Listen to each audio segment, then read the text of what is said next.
উলুদু আলিমান, প্রথম তুমি নিজেকে নিজে আলেম বানায় ফেলো, চেষ্টা করো, না পারলে সন্তানকে দাও। আও মুতাআল্লিমান, আলেম হয়তো হইতে পারো নাই, অন্তত আলেমের সামনে যায় ছাত্রের বেশ ধরা, ছাত্র হিসাবে আলেমের সামনে হাঁটু গেড়ে বসে দাও। এটা রাসূলের আদেশ। এই কথা শুনবার পরে সিদ্দিক আকবরের মতন যদি আপনার দিলে না দেয়, আপনি সিদ্দিক আকবরের পরের ধাপের মানুষ। আর যদি মনে করেন না হুজুর বলছে আর কি, বিশ্বাস করেন, আমি বলছি আপনার দিলে, আমার দিলে যদি নাড়া না দেয়, বুঝবেন আপনার দিলে ভিতরে গভীর দিলের মধ্যে একটা আবু জাহাল বসে আছে। আল্লাহ মাফ করে দেন, আল্লাহ মাফ করে দেন।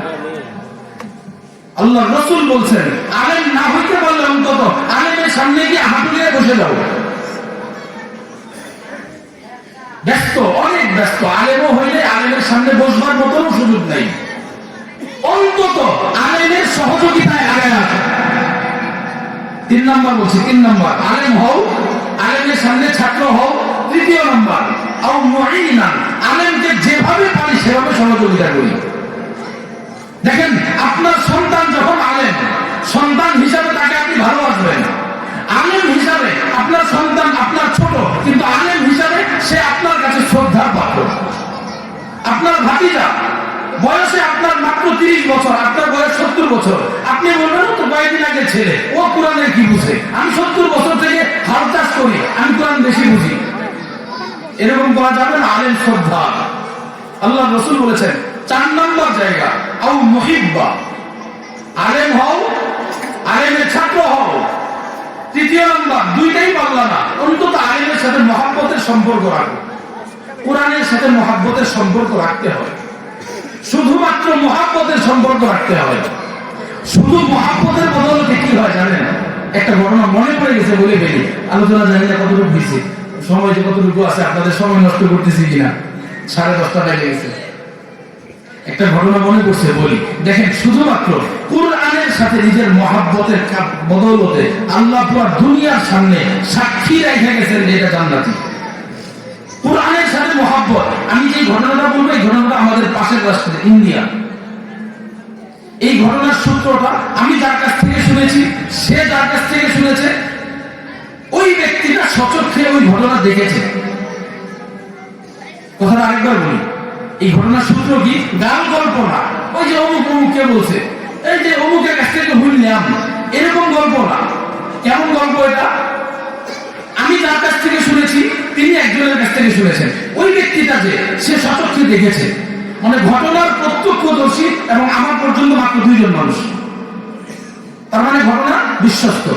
ইন্ডিয়ার একটা এলাকায়, বাংলাদেশে যেরকম মেজরিটি মুসলিম, মাইনরিটি হিন্দু, ইন্ডিয়ায় এরকম মেজরিটি হিন্দু, মাইনরিটি হলো মুসলিম। মুসলমান সংখ্যায় অনেক কম। এরকম অনেক বড় বড় বসতি আছে, যে বসতি পুরোটাই হিন্দু। মাঝখানে 2-1টা পরিবার হয়তো মুসলিম থাকতে পারে, থাকে বা আছে। ওই যে অল্প 2-4টা পরিবার মুসলিম, ওই মুসলিম পরিবারের আশপাশে বড় বড় মাঠ, আশেপাশে 2-4 এরিয়ার মধ্যে, এলাকার মধ্যে কোনো মুসলমান নাই। ওই 2-4টা পরিবারের একজন মানুষ মারা গেছে। ওই মানুষটা মারা যাইবার পরে কাফন কিভাবে বানাইতে হয়, দাফন কিভাবে করতে হয়, গোসল কিভাবে করাইতে হয়, কেউ জানে না। মানুষটা ছিল একদম নিতান্তই হতদরিদ্র, খুব গরিব মানুষ। দিন এনে দিন খাওয়া একটা মানুষ বলে না। তার পরিবারের মধ্যে মাত্র 2 জন মানুষ, তিনি আর তিনার একটা মেয়ে। আজ থেকে 30-35 বছর আগের ঘটনা এটা। বুঝতেছেন সবাই কথা? আমার একটু কথা বলতে কষ্ট হচ্ছে কেন জানি। আল্লাহ এই কথাগুলো আমাদের দিলে ঢুকায় দেন, আগে আমার দিলে দেন। এই কথাগুলো যদি আমাদের কারো উপকারে না আসে না, এই সব কিছু ব্যর্থ। আল্লাহর কাছে এগুলো আমাদের বিরুদ্ধে, এই লাইট, এই মাইক আমাদের বিরুদ্ধে নালিশ করবে। আল্লাহ আমি তো কিছু জানতাম না, আল্লাহ এটা মুখ খুলে দিবে। এই লাইট কথা বলবে আপনার বিরুদ্ধে, এই জমিন কথা বলবে। এই জমিনটাতে এই যে ফাঁকা জায়গা ছিল, সবাই ঘুমায় থাকতো, আল্লাহ কিছু মাখলুক পোকামাকড় এই জমিনে উন্মুক্ত ঘুরে বেড়াইতো, তারা আহার খুঁজতো এখানে।